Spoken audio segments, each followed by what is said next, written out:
이재명 정부 첫 국정감사 2주차 일정을 이어가고 있는 국회는 10개의 상임위에서 국감을 진행하고 있습니다. 이 중 법사위 국정감사에서 여야는 민주당의 사법개혁안을 놓고 공방을 벌였습니다. 국회 취재기자 연결합니다. 이재동 기자. 네, 법사위는 오늘 오전 지역 고등법원을 대상으로 국정감사를 진행했습니다. 어제 민주당이 발표한 사법개혁안이 주요 쟁점으로 다뤄졌습니다.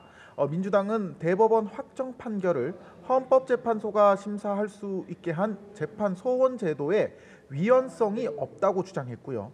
12.3 계엄 사태 관련 사건을 전담하는 내란 전담 재판부도 추진해야 한다고 강조했습니다. 직접 들어보겠습니다. 내란 사건에서 100여 명 넘는 피고인에 대해서 법관으로 구성된 전담 재판부를 만들어서 재판하겠다는 것이 이거입니까?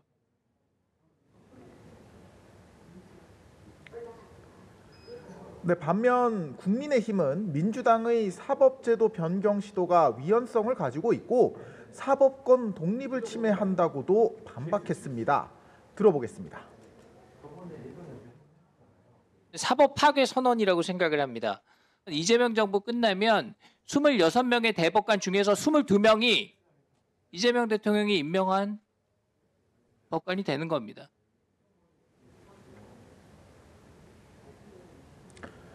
네, 법원 소속 판사들의 비리, 비위 행위도 도마 위에 올랐습니다.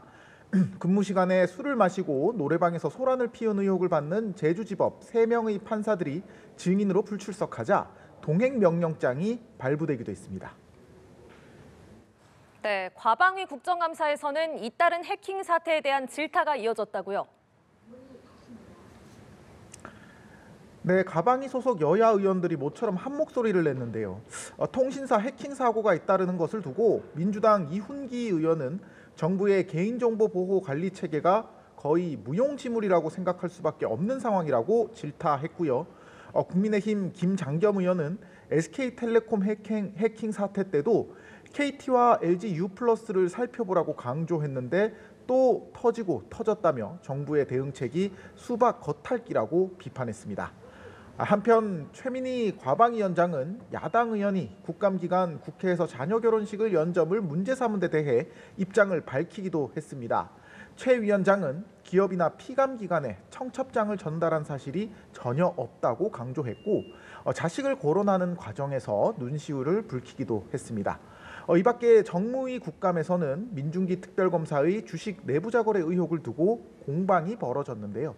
국민의힘은 금감원이 민특검을 조사해야 한다고 촉구했고 민주당은 야당의 공세가 김건희 여사 비호를 위한 특검 흔들기라고 반격했습니다.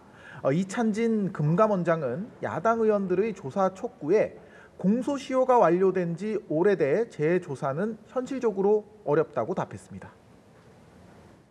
지난주 발표된 정부 부동산 대책을 두고 정치권의 공방이 계속 이어지고 있죠. 네, 국민의힘은 장동혁 대표를 위원장으로 하는 부동산 정책 정상화 특위를 가동하며 공세의 수위를 높였습니다. 송원석 원내대표도 이재명 정부와 여권 고위 관계자들은 더 이상 집 없는 서민과 청년을 농락하지 말라고 비판하기도 했는데요. 직접 들어보겠습니다. 여권 고위층은 자신들은 수십억 자산으로 경제적 이득을 누리면서 국민들에게는 전월세 난민으로 돌아가라. 외곽에서 3시간 출퇴근하면서 살아라. 라고 강요하고 있는 것입니다.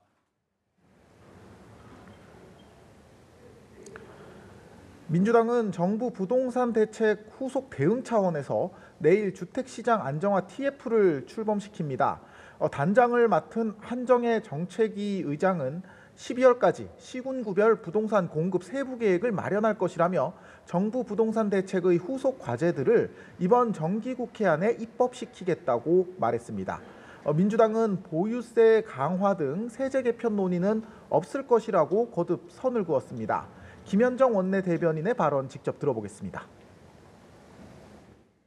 TF에서 논의하는 것은 자꾸 또 이제 보유세 등 이제 세금 문제를 많이 물어보시던데 세제 개편과 관련된 논의들은 하지 않습니다. 공급 대책, 공급 안정에 방점을 둔 논의들을 주로 할 것이다라는 것이고,